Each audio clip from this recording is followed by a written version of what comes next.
कि आपका भी क्लाइंट जेल में बंद है और आपको उससे अपना वकालतनामा साइन और अटेस्ट कराना है, तो चलिए जानते हैं वकालतनामा पहले भरते कैसे हैं। सो बेसिकली ये है वकालतनामा।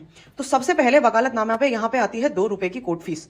उसके बाद आप भरते हैं FIR नंबर। जैसे फॉर एग्जांपल मैंने यहाँ 123 लिखा है स्लैश कौन से ईयर में वो FIR हुई है, 2024 में हुई है तो 2024, मैंने यहाँ 26 मेंशन किया है। उसके बाद अगर आपको केस नंबर पता है तो आप यहाँ केस नंबर मेंशन करिए।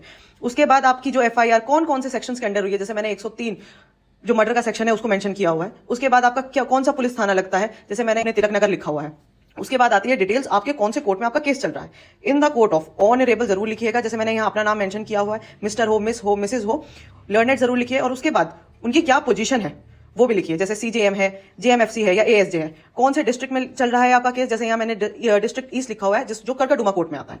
उसके बाद अगर ये क्रिमिनल केस है तो यहाँ पे हम स्टेट मेंशन करेंगे। उसके बाद यहाँ पे आप अक्यूज का नेम मेंशन करें। नीचे आती है सारी अक्यूज की डिटेल, जैसे मिस्टर A अक्यूज का नाम, उनके फादर का नाम, son of mister B and उनके रेसिडेंस की डिटेल सारी। उसके बाद यहाँ आप या तो जहां अगर आप कंप्लेनेंट की साइड से हैं तो आप यहाँ कंप्लेनेंट लिखेंगे, और अगर आप अक्यूज की साइड से हैं तो यहाँ अक्यूज लिखेंगे।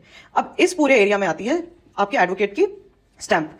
जितने भी एडवोकेट हैं, 1 हैं या 2 हैं, उनकी यहाँ स्टैंप लगेगी। फिर अगर हम नीचे जाएं तो नीचे हम देखेंगे कि यहाँ पे लगती है 25 रुपए का एक वेलफेयर स्टैंप।